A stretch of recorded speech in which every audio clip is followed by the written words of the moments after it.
In the last week and a half, Ukraine has made significant headway in its plans to take back the country to make Russia fail in its war. In what has been described by military analysts as the largest incursion into Russia by a foreign military since World War II, Ukraine pushed into Russia's Kursk region in a strategised attempt to create a buffer zone.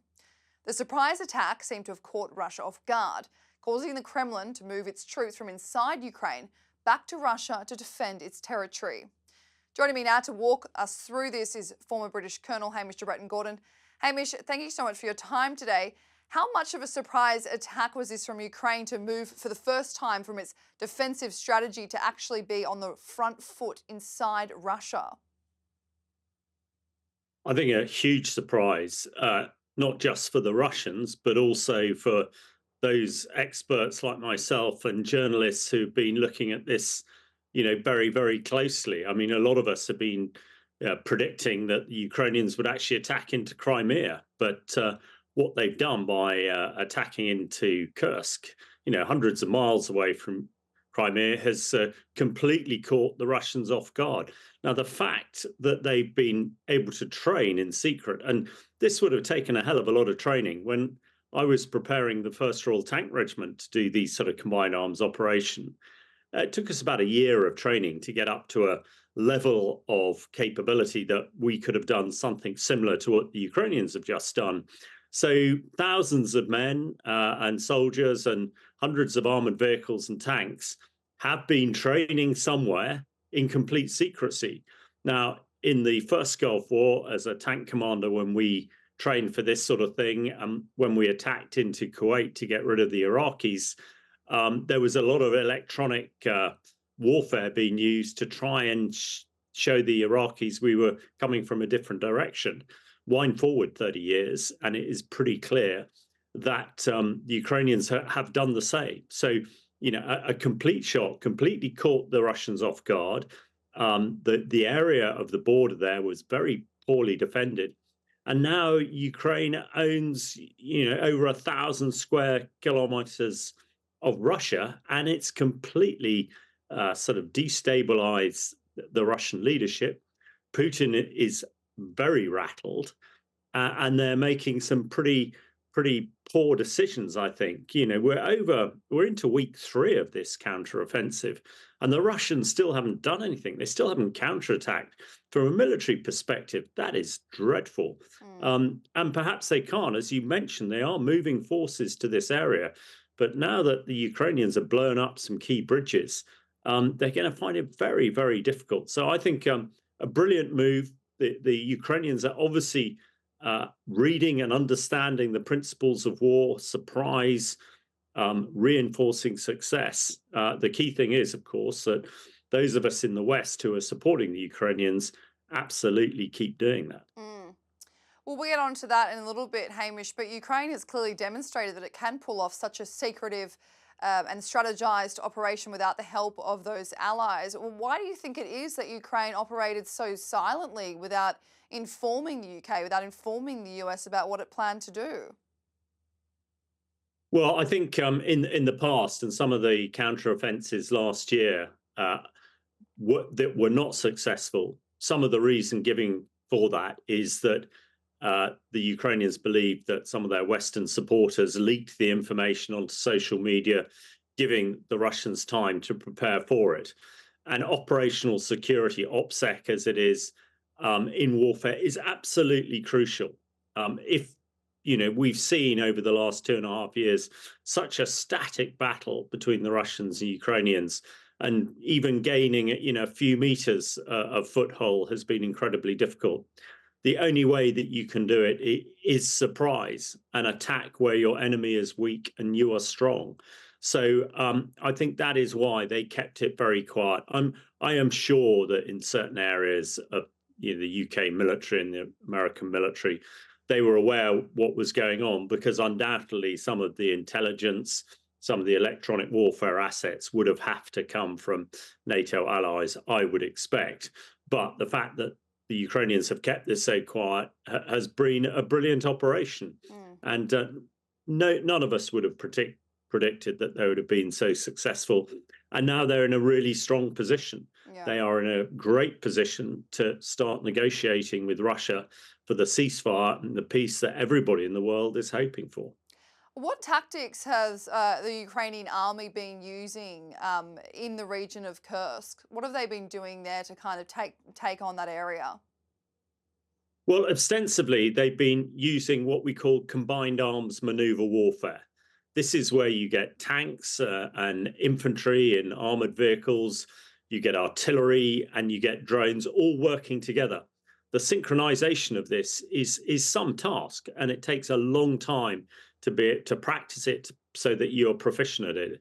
And it would appear that when they broke through the fairly thin Russian defenses on the border here, that they were led by mass surveillance drones and attack drones and with armored vehicles. But the fact they've been able to coordinate this all and, on two columns, it would appear, is remarkable and takes, an awful lot of expertise, which actually a lot of us, I would admit, we weren't quite sure that the Ukrainians had this ability. And if we weren't sure, absolutely the Russians weren't.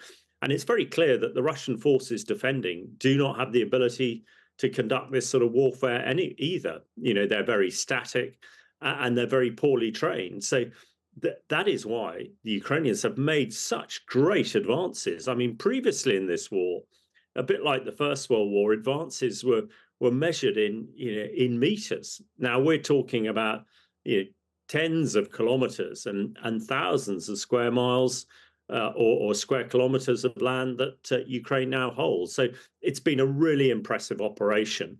And the fact that the Russians have been unable to dislodge them, and that is the first principle of war. Once you lose ground, you retake it as quickly as possible, because the longer you wait, the more difficult it becomes. And, I think the Russians will be really hard pushed to retake this land. They would, have to virtually put all their elite forces to this. And it's very clear that the Russian military is very stretched at the moment, and that appears unlikely.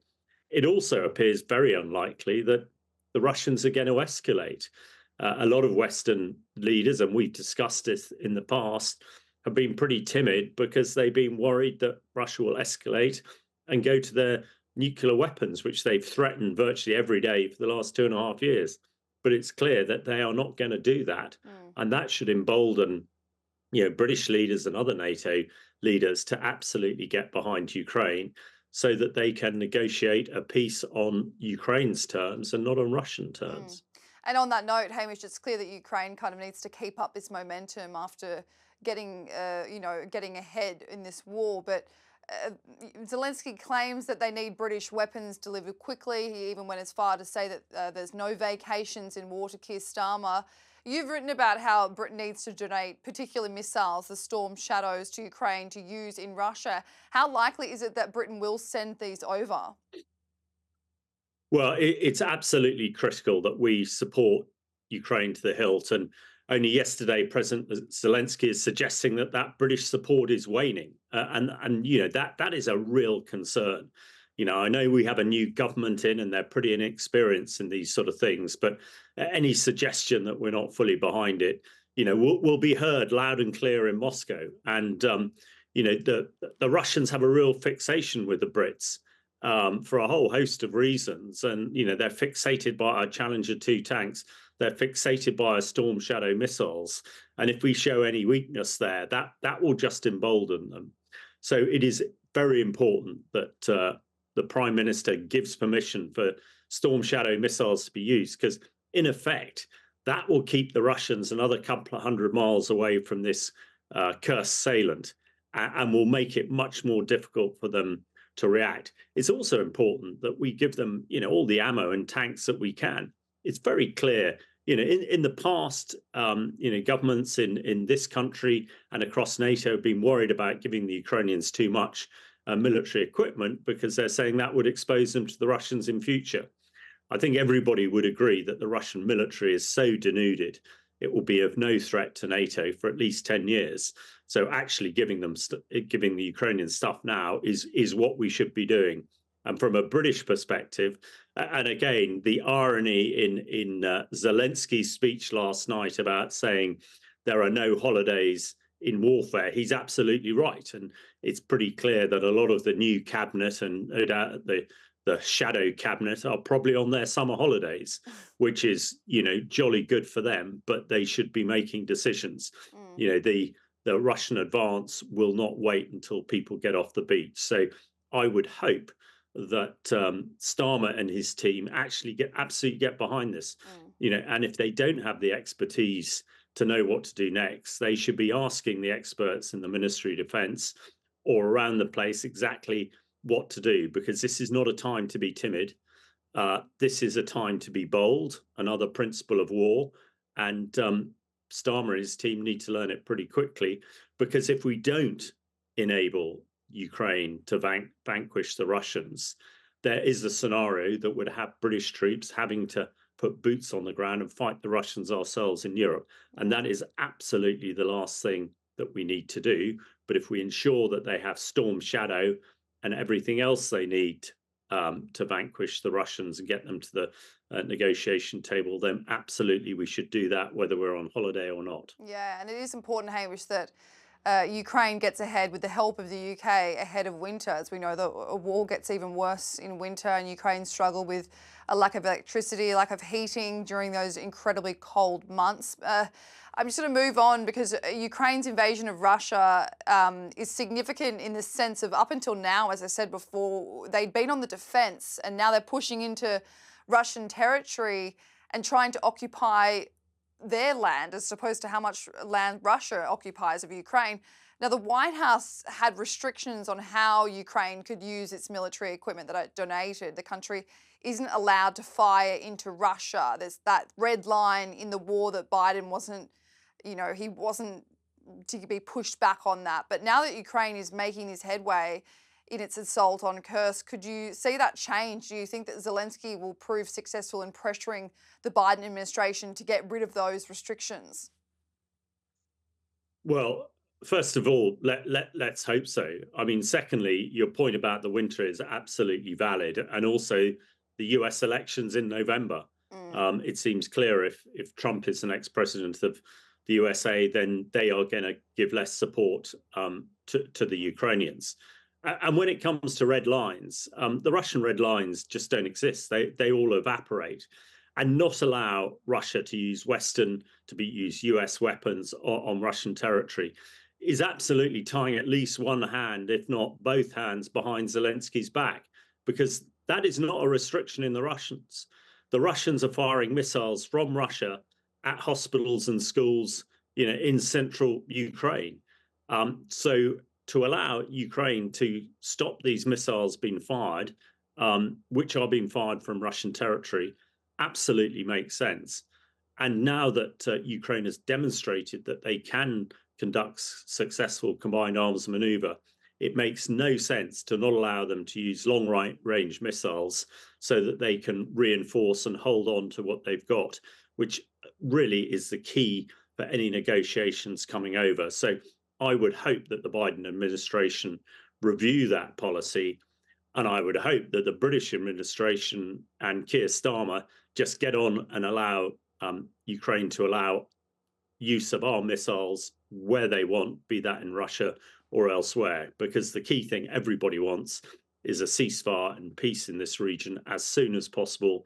And the more that Ukraine can use these weapons in the area that they've taken in Russia, the quicker that ceasefire will come about. Hamish, just finally, how worried do you think Vladimir Putin is currently? I think Putin is rattled, really rattled. We've seen by some of his emergency cabinet meetings, we've seen by the torrent of disinformation and propaganda coming out of Russian Telegram channels, Russian bots on social media, that they are absolutely rattled and really have no answers to it. But the key thing is, and I think that everybody wants, is a peace and an end to this war. And the fact that Putin is clinging on and, probably is not going to survive, a great deal longer, that should be no concern to us. I know, a lot of people who don't really understand these matters sort of say whoever comes after Putin will be so much worse. Well, they might be, but they are not going to have an army that is going to threaten NATO for 10 years or so. So it's very, very important that with Putin on the rocks, on the ropes, as it were, yeah, we stop rabbit punching and really sort of put in the killer punch, so that whoever is going to lead Russia in the future will not see NATO as a threat, and that we can get back to peace in Eastern Europe, because the options of a wider war in Europe are horrendous. And we can remember, certainly from the history books, what happened in the Second World War and the First World War, and I can't believe anybody wants a repeat of that scenario. Hamish de Bretton-Gordon, thank you so much for your time today. Thanks for having me.